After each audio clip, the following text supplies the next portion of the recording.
के प्यार बा नसीब में ना हमारा पगली के प्यार बा डीजे मिठू राजा पटसोनी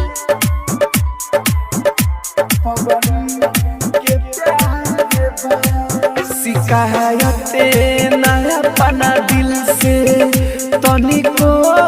रे याद बा शिकायते नया पना दिल से तनिको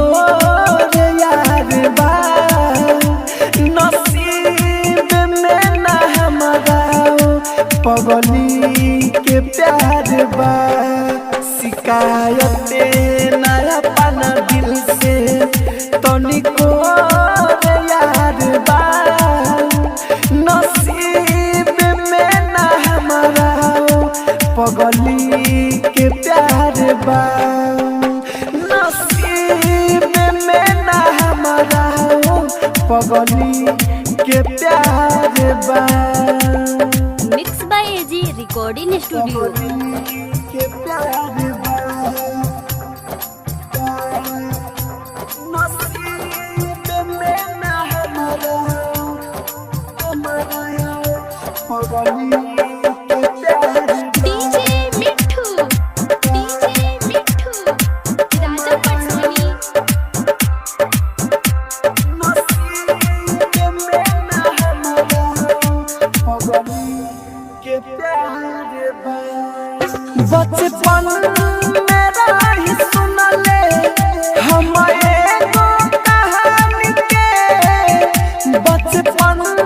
मेरा ही सुन ले हम एगो कहानी के दुल्हन बना के ले जाला राजा ही रानी के राजा ही रानी के हमारा लगे न बंगला गाड़ी न कारबा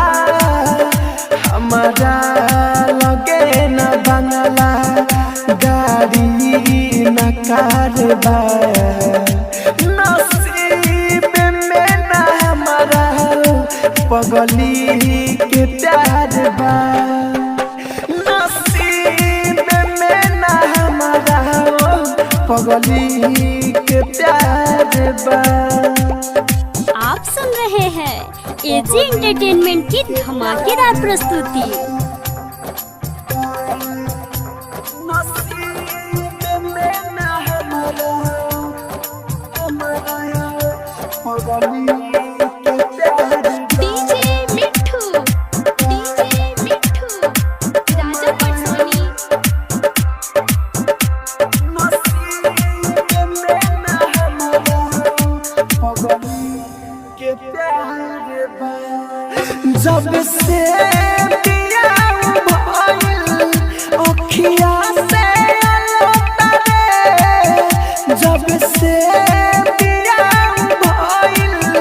अखिया से अलतारे रोला से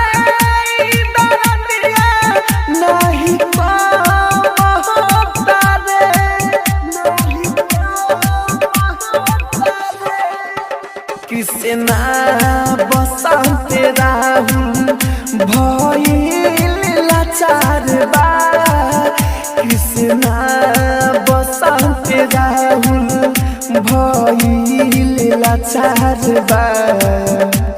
नसीब में ना हमारा पगली के प्यार बा नसीब में ना हमारा पगली